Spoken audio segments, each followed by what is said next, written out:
வணக்கம் நண்பர்களே, welcome to ஹிதாயஸ் kitchen. இன்னைக்கு நம்ம என்ன சமைக்க போறோம்னா வீட்லயே எப்படி தேன் மிட்டாய் செய்யறதுன்னு தான் பார்க்க போறோம். அதுக்கு முன்னாடி எங்களோட சேனலை இதுவரைக்கும் சப்ஸ்கிரைப் பண்ணாதவங்க சப்ஸ்கிரைப் பண்ணிக்கோங்க. பக்கத்துல இருக்க பெல் ஐகானை பிரஸ் பண்ணுங்க.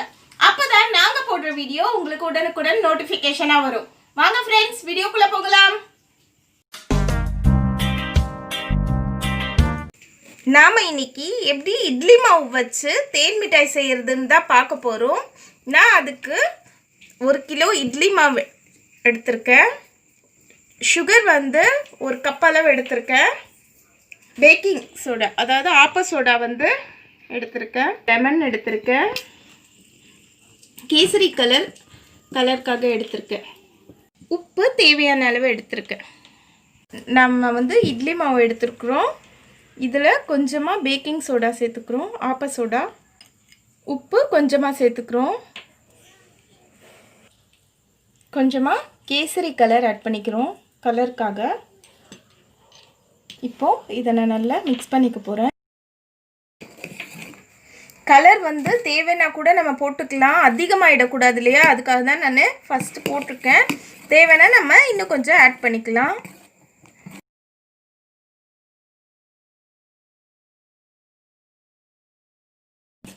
மாவை நம்ம இந்த மாதிரி ரெடி பண்ணி வச்சுக்கணும். பாருங்கள் எப்படி இருக்குது. இந்த கன்சிஸ்டன்சிக்கு நல்ல திக் கன்சிஸ்டன்சி. மாவு அரைச்ச மாவு அப்படியே நம்ம யூஸ் பண்ணுறோம். நான் ஒரு பேனில் 1 கப் அளவுக்கு சுகர் போட்டுக்கிறேன். இதில் தண்ணி ஊற்றிக்கிறேன்.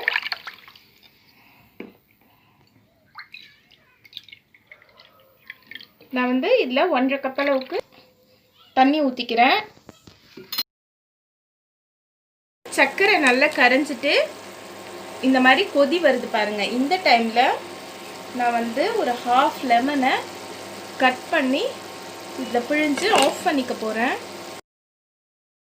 இந்த லெமன் நம்ம பிழியறதோட ரீசன் வந்து இந்த சர்க்கரை வந்து அப்படியே வந்து திக்காக மறுபடியும் ஆயிடக்கூடாது இல்லையா, அதுக்காக அந்த மாதிரி நம்ம பண்ணுறோம்.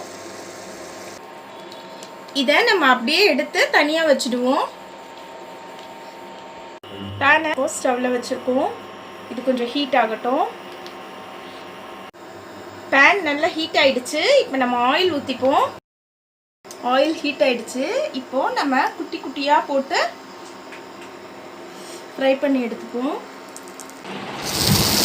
சுகர் சிரப்பில் கொஞ்சமாக ரோஸ்டர்சன் சேர்த்துக்கோங்க. அது நல்ல ஒரு ஃப்ளேவர் கொடுக்கும். நான் இதில் ஆட் பண்ணலை, பட் நீங்கள் ஆட் பண்ணிக்கோங்க. நல்லா ஃப்ரை ஆகிடுச்சு. இதை நம்ம ஒரு பவுலில் எடுத்து வச்சுக்குவோம். இதே மாதிரியே நம்ம எல்லாத்தையுமே ஃப்ரை பண்ணி அந்த சுகர் சிரப்பில் போட்டுகிட்டே வருவோம்.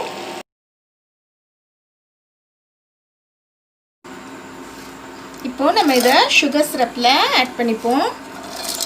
இதே மாதிரியே இதை எல்லாத்தையும் பொரித்து இதில் ஆட் பண்ணிப்போம். ரொம்ப நேரம் சுகர் சிரப்பில் போட வேண்டாம், ஒரு 15 மினிட்ஸ் போட்டால் போதும், இல்லைன்னா அது சாகி ஆகிடும். பாருங்கள் நம்மளோட தேன் மிட்டாய் எப்படி ரெடி ஆகிருக்குன்னு. இதை நான் வந்து ஒரு பவுலுக்கு மாற்றிக்கிறேன். ஓகே ஃப்ரெண்ட்ஸ், நம்மளோட தேன் மிட்டாய் எவ்வளோ ஜூஸியாக வந்திருக்கு பாருங்கள். உங்கள் வீட்லேயும் ட்ரை பண்ணி பாருங்கள். எங்களோட வீடியோவை பார்த்ததற்கு ரொம்ப நன்றி. ஹலோ ஃப்ரெண்ட்ஸ், உங்களுக்கு பிடிச்சிருந்துச்சு லைக் பண்ணுங்கள், ஷேர் பண்ணுங்கள், கமெண்ட் பண்ணுங்கள், மறக்காம சப்ஸ்கிரைப் பண்ணுங்கள். பக்கத்தில் இருக்க பெல் ஐகானை ப்ரெஸ் பண்ணுங்கள். அப்புறம் நாங்கள் போகிற வீடியோ உங்களுக்கு நோட்டிஃபிகேஷனாக வரும். Bye.